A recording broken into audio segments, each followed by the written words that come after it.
आइए आज हम लोग बाल विकास में समावेशी शिक्षा उसके टॉपिक को पढ़ते हैं। बहुत इम्पॉर्टेंट टॉपिक है। आजकल के करंट सिनेरियो में जितने भी आपके एग्ज़ाम्स हो रहे हैं उसमें ये सब टॉपिक से बहुत सारे क्वेश्चन पूछे जा रहे हैं। जैसे लाइक केवीएस में हुआ है, एनवीएस में हुआ है, या सारे ही एग्ज़ामों में। और ये टॉपिक समावेशी शिक्षा ये तो बहुत इम्पॉर्टेंट टॉपिक है। इससे तो हर एग्ज़ाम में आपके क्वेश्चन पुटअप किए जा रहे हैं। तो हम लोग सबसे पहले देखते हैं कि समावेशी शिक्षा का अर्थ क्या है। तो समावेशी शिक्षा एक ऐसी, नाम से ही पता चल रहा है कि समावेशी शिक्षा एक ऐसी शिक्षा व्यवस्था है जहाँ सभी बालकों को बिना किसी भेदभाव के समान रूप से शिक्षा प्रदान की जाती है। समावेशी शिक्षा। फिर हम लोग देखते हैं कि अलग अलग मनोवैज्ञानिकों ने अपनी अपनी डेफिनेशन दी है, अपनी अपनी परिभाषाएं दी हैं। तो देखते हैं उनके अनुसार क्या है समावेशी शिक्षा। जैसे पहले मनोवैज्ञानिक है सलमानका तथा जोमेशियन शिक्षा सम्मेलन के अनुसार। ये तो संगठन के अनुसार या अलग अलग मनोवैज्ञानिक भी देते हैं या कोई कोई संस्था देती है मिलके, उनके अनुसार है ये। तो सामान्य तथा विशिष्ट बालकों को बिना किसी भेदभाव के समान रूप से शिक्षा प्रदान करना ही क्या कहलाता है, समावेशी शिक्षा कहलाता है। और फिर नेक्स्ट हम लोग देखते हैं एनसीएफ 2005 के अनुसार।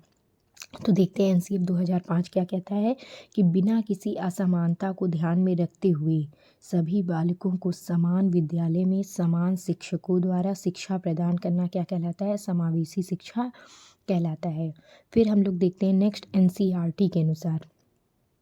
एनसीईआरटी क्या कहती है कि समावेशी शिक्षा एक ऐसी शिक्षा व्यवस्था है जहाँ बिना किसी जाति, धर्म, समाज, परिवार, लिंग आदि के साथ भेदभाव किए बिना सभी बालकों को एक साथ शिक्षा प्रदान करने पे क्या करते हैं, बल देते हैं। नेक्स्ट हम लोग चौथी परिभाषा देखते हैं राष्ट्रीय शिक्षा नीति 2020 या एनसीएफ 2023 भी इसको कह सकते हैं। इसके अनुसार समता आधारित इक्विटी बेस्ड बालकों को शिक्षा प्रदान करना। इसमें आपको चारों डेफिनेशन दे दी गई हैं। ये सब सारा डाटा, जितना भी डाटा मैं आपको दे रही हूँ सब ऑथेंटिक है। किसी ना किसी बुक या एनआईओएस जो भी मतलब मेन जिससे हो सकता है, जो कोई भी आपको डाटा गलत नहीं दिया जा रहा है। सब सोच विचार के बहुत सारी बुकों से लेकर ही आपको डाटा दिया जा रहा है। अब हम लोग देखते हैं कि समावेशी शिक्षा के उद्देश्य क्या क्या है।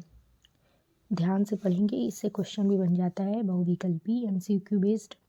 प्रजातांत्रिक शिक्षा को बढ़ावा देना। क्या है, प्रजातांत्रिक शिक्षा को बढ़ावा देना। नेक्स्ट है बाल केंद्रित शिक्षा को बढ़ावा देना। लैंगिक रूढ़िबद्धता को समाप्त करना। कहाँ ये रूढ़िबद्धता, शिक्षा में। बालकों में आत्मनिर्भरता की भावना को बढ़ावा देना। फिर सभी को शिक्षा प्रदान करना। समावेशी शिक्षा का मतलब ही है सामाजिक भेदभाव को समाप्त करना और समता आधारित शिक्षा प्रदान करना। कैसा, समता आधारित शिक्षा प्रदान करना। अब हम लोग नेक्स्ट देखते हैं, इसमें मेन टॉपिक है, इससे आपका क्वेश्चन आता है स्पेशल चाइल्ड जो होते हैं, विशिष्ट या विशेष बालक। तो विशिष्ट बालक वह बालक होते हैं जो सामान्य बालकों से किसी न किसी रूप में क्या होते हैं, भिन्न होते हैं। सामान्य बालकों से किसी न किसी रूप में भिन्न होते हैं। तो एक सैमुअल क्रिक है मनोवैज्ञानिक, उनके अनुसार देखते हैं कि उन्होंने क्या बताया है। तो सैमुअल क्रिक के अनुसार विशिष्ट बालक वह बालक होते हैं जो सामान्य बालकों से शारीरिक, मानसिक, शैक्षिक और सामाजिक रूप से भिन्न होते हैं। और क्रो के अनुसार विशिष्ट बालक शब्द का प्रयोग उन बालकों के लिए किया जाता है जिनके अंदर कोई ऐसा लक्षण या गुण होता है जिसके कारण वह दूसरों का ध्यान अपनी तरफ क्या करते हैं, आकर्षित करते हैं। ठीक, अब हम लोग देखते हैं कि इन डेफिनेशन को आप बार बार पढ़ें जिससे आपको विशिष्ट बालक की एक डेफिनेशन, एक लाइन पता चलेगी। इससे भी क्वेश्चन पुट हो सकते हैं इन डेफिनेशन से, अंदर की लाइनों को उठाकर। अब विशिष्ट बालकों के प्रकार के बारे में देखेंगे। तो विशिष्ट बालकों के सामान्यतः 4 प्रकार बताए गए। कितने प्रकार बताए गए हैं, 4 प्रकार बताए गए हैं, जिसमें हम एक एक करके पढ़ते हैं चारों प्रकार। पहला है शारीरिक आधार पर, दूसरा मानसिक आधार पर, तीसरा शैक्षिक आधार पर और चौथा सामाजिक आधार पर। ये सारे क्या हैं, विशिष्ट बालकों के प्रकार हैं। तो शारीरिक आधार पर देखते हैं कि संवेदी रूप से विशिष्ट बालक, गामक बाधिता, उसको चलने में, गति करने में दिक्कत हो, या बहुविकलांग बालक। ठीक। मानसिक में कौन से आते हैं? प्रतिभाशाली, मंदबुद्धि बालक और सृजनात्मक बालक, ये मानसिक में आते हैं। ठीक, ये सब विशिष्ट में आएंगे।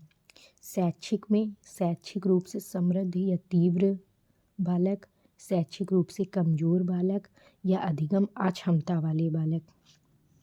नेक्स्ट हम लोग देखते हैं सामाजिक आधार पर।